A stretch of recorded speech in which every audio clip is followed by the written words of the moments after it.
12वें पारे का खुलासा हम सुनते हैं। इस पारे के अंदर इबरत ही इबरत है, क्योंकि इस पारे में मुख्तलिफ कौमों और उनकी नाफरमानियों का जिक्र है, और फिर उन पर जो अजाब नाजिल हुए नाफरमानियों की वजह से उसका तज़किरा है। नबी पाक सल्लल्लाहु अलैहि वसल्लम ने फरमाया कि मुझे सूरह हूद, सूरह वाक़िया, सूरह मुरसलात, सूरह अम्मा यतसाअलून और सूरह इज़ा शम्स कुव्विरत ने बूढ़ा कर दिया है।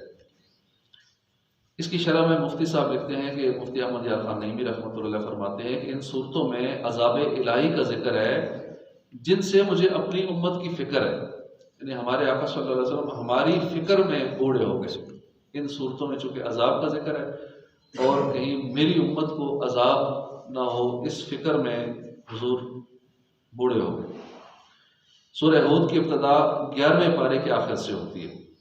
इसका मरकज़ी मज़मून रिसालत पर मुश्तमिल है। शुरू में अल्लाह पाक ने फरमाया कि ज़मीन पर चलने वाले हर जानदार का रिस्क अल्लाह के ज़िम्मा करम पर है।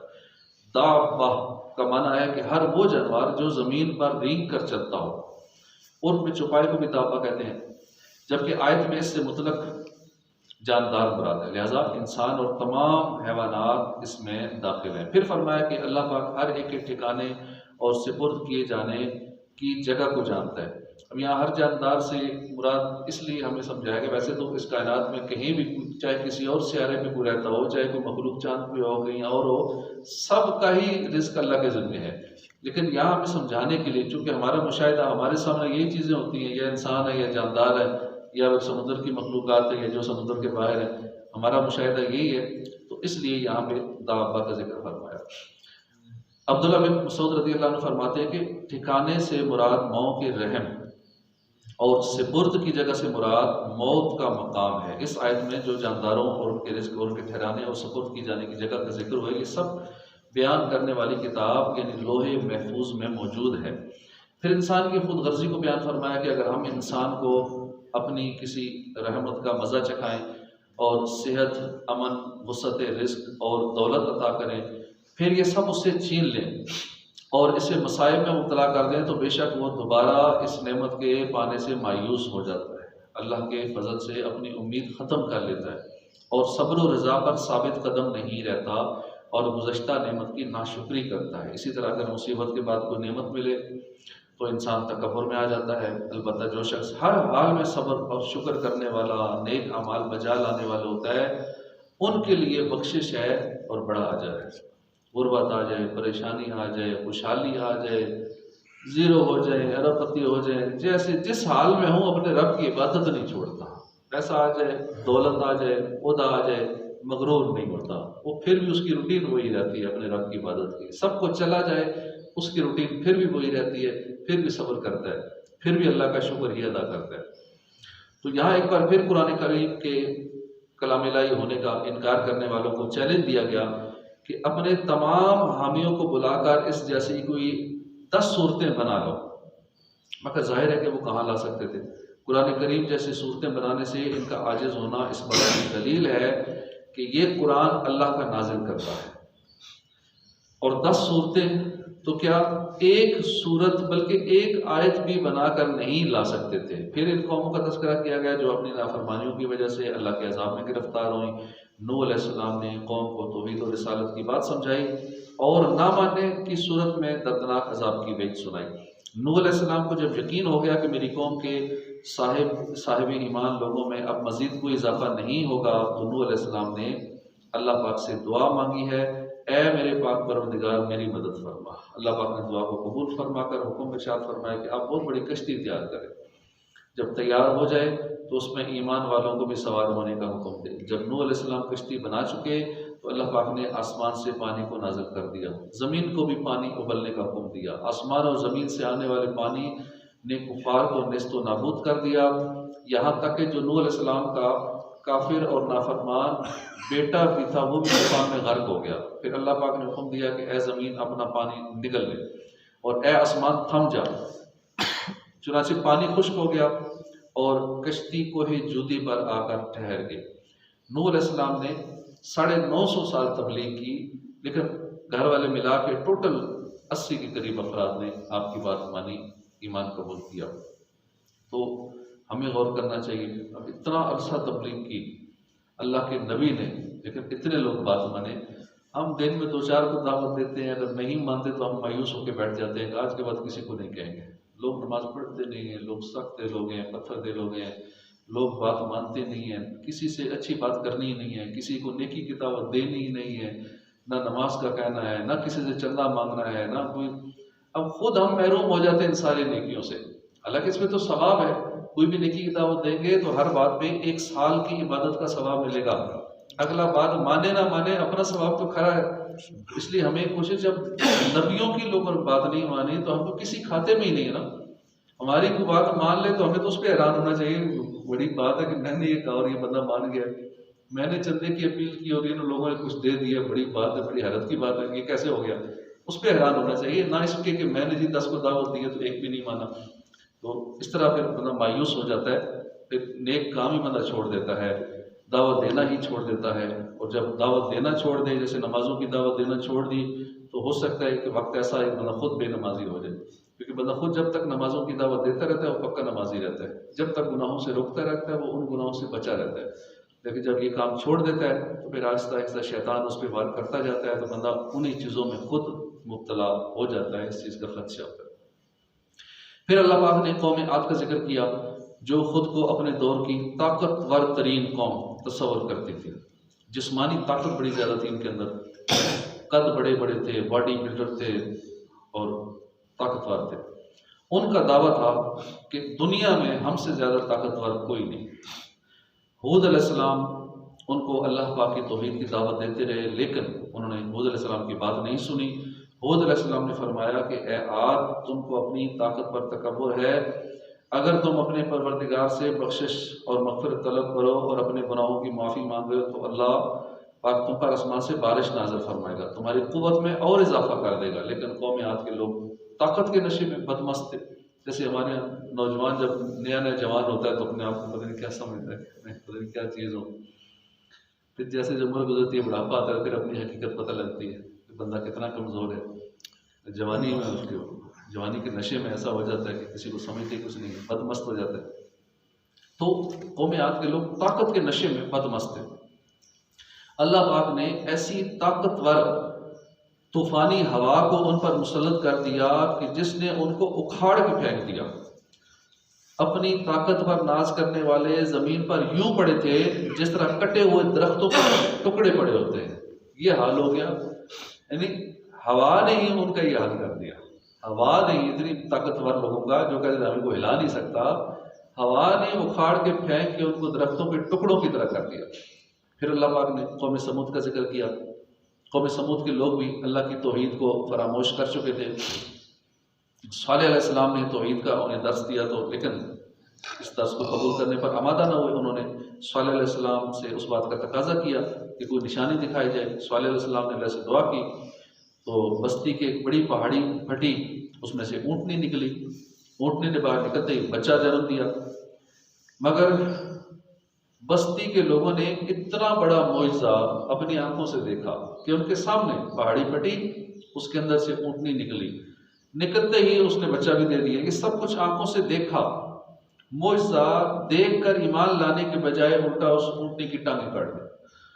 इस पर अल्लाह का अजाब नाज़िल हुआ और उन पर एक चिंगाड़ को मुसल्लत कर दिया कि एक फरिश्ते ने चीख मारी और उसकी वजह से बस्ती के लोगों के दिमाग फट गए।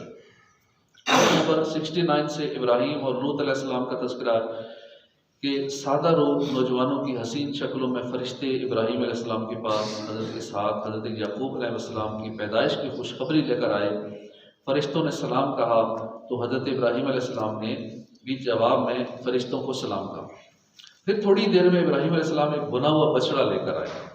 इब्राहीम अलैहिस्सलाम ने देखा कि मेहमानों के हाथ बछड़े के बुने हुए गोश्त की तरफ नहीं बढ़ रहे, क्योंकि इब्राहीम अलैहिस्सलाम बड़े मेहमान नवाज थे, ढूंढ ढूंढ के मेहमानों को लाया करते थे। तो अब ये मेहमान जो थे कुछ खा नहीं रहे थे, बुना हुआ बछड़ा था।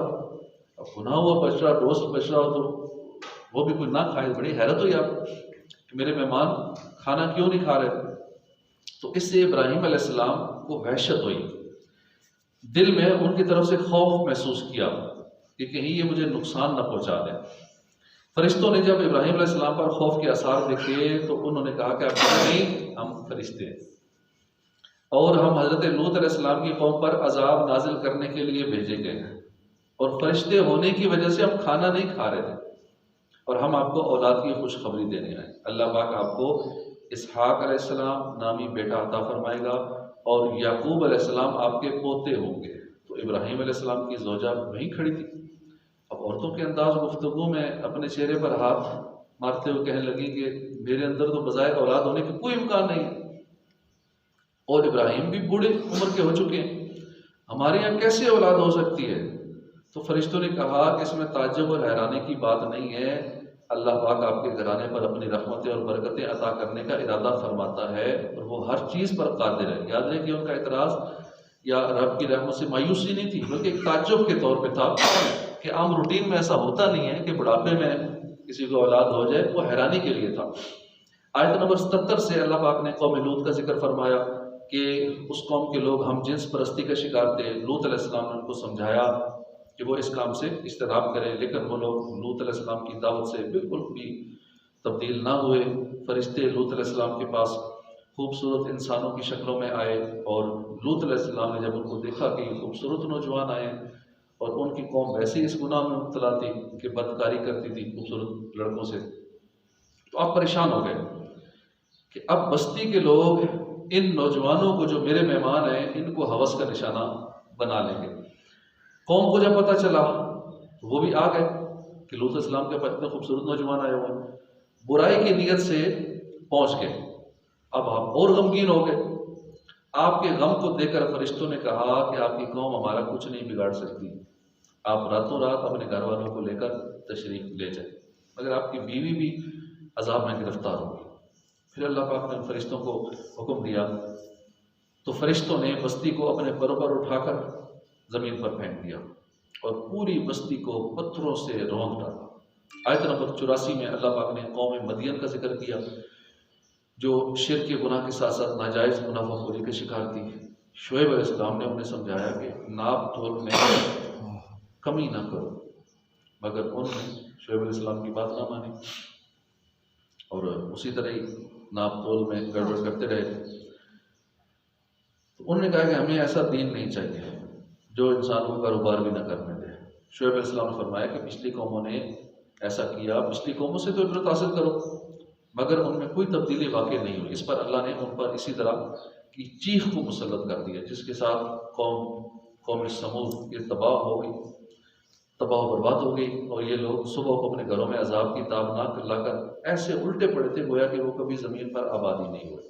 इसके बाद बताया गया कि बुराई से रोकने वाले अजाब की गिरफ्त में आने से महफूज रहते हैं। फरमाया कि क्या ही अच्छा होता कि हलाक होने वाली कौमों में एक मौसर हिस्सा ऐसे लोगों का होता जो नाफरमानों को बुराई से रोकता, लेकिन ऐसे लोग बहुत कम होते हैं। बुराई से रोकने वाले, नेकी की दावत देने वाले माशरे में बहुत थोड़े लोग होते हैं।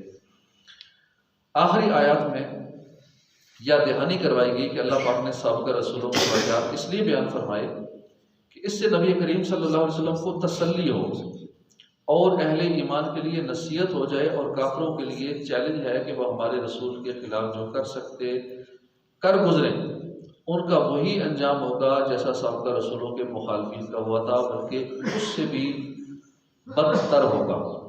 सूरह यूसुफ इसके बाद शुरू होती है। सूरह यूसुफ मक्के में नाजिल हुई। इस सूरत का शान नज़ूल यह है कि यहूदियों के उलमा ने अरब के सरदारों से कहा था कि मोहम्मद मुस्तफ़ा सल्लल्लाहु अलैहि वसल्लम से दरियाफ्त करो कि हज़रत याकूब अलैहिस्सलाम की औलाद मुल्क शाम से मिस्र में कैसे पहुंची और वहां जाकर आबाद होने का क्या सबब था और यूसुफ अलैहिस्सलाम का वाक़या क्या है। तो इस पर ये सूरह मुबारका नाजिल हुई।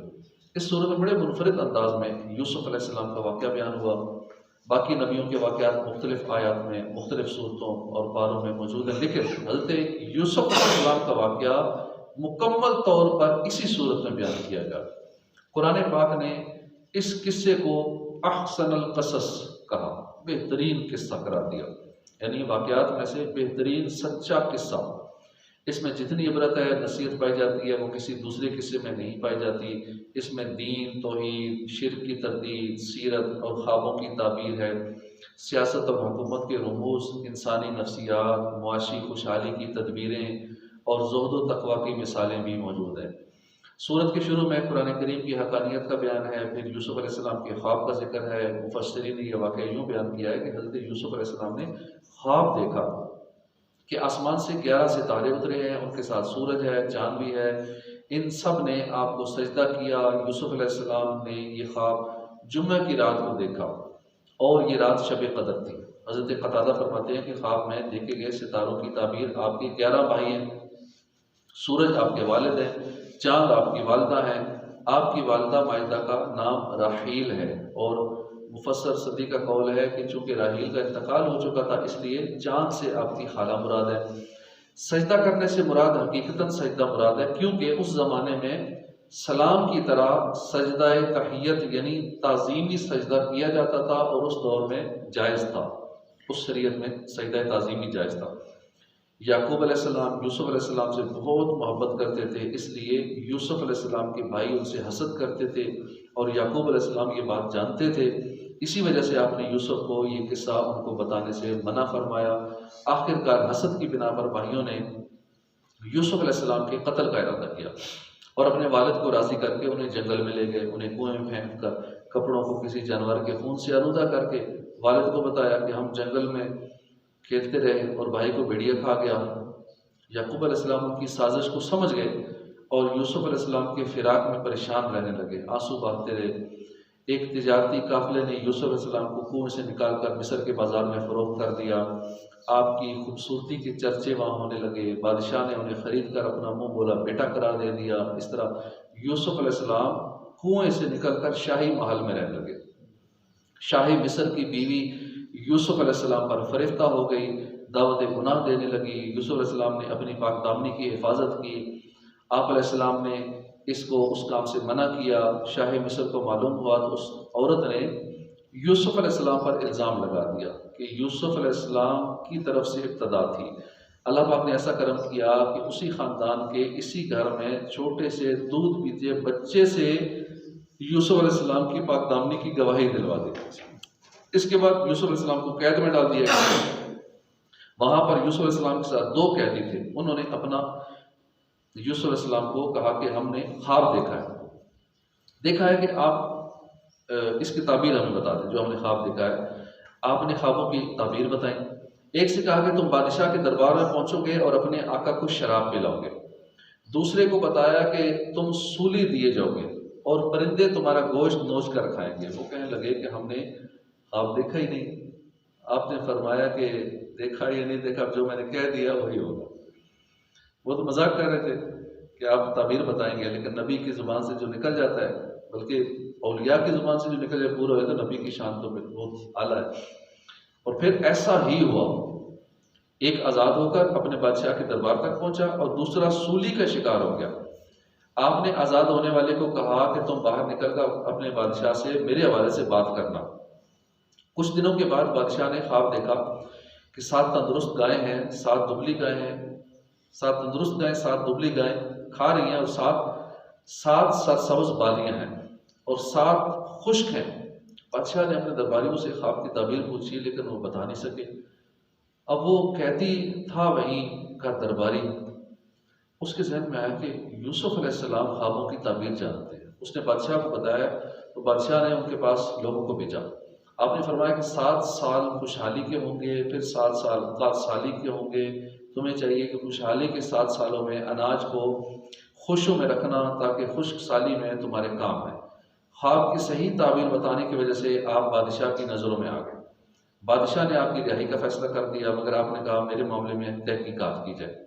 मुझे गलत तरीके से जेल में डाला गया है तो तहकीकात करवाई गई जिस पर उन्हें बेगुनाह करार दिया गया। आपने इरशाद फरमाया मेरी पाक दामनी का बराह रास्त ऐलान किया जाए। फिर आपको वहां से निकाला गया और आप बादशाह के दरबार में तशरीफ लाए। बाकी हिस्सा अगले पारे में मौजूद है, फिर इंशाल्लाह उसमें बयान किया जाएगा। तो इन आयात में जिक्र किए गए वाक़े से मुतालिक बहस करने से बचना चाहिए, हर मुसलमान की ज़रूरी है, क्योंकि मामला अल्लाह के प्यारे नबी की किस्मत का है और बहस करना कहीं ऐसा ना हो कि ईमान की बर्बादी का बायस बन जाए। दूसरा ये कि यूसुफ अलैहिस्सलाम के भाई तायब हो चुके थे। कई लोग यूसुफ अलैहिस्सलाम के भाइयों के बारे में भी गलत ज़ुबान इस्तेमाल करते हैं, तो वो ताइब हो चुके थे। और याकूब अलैहिस्सलाम ने उनके लिए दुआए मग़फ़िरत भी की, लिहाजा यूसुफ़ अलैहिस्सलाम के भाइयों के हवाले से कोई ज़ुबान दराज़ी करने की इजाज़त नहीं है।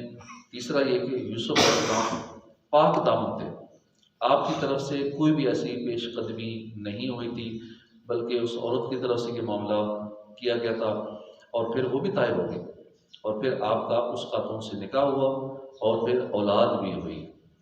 सदक़ल्लाहुल अज़ीम।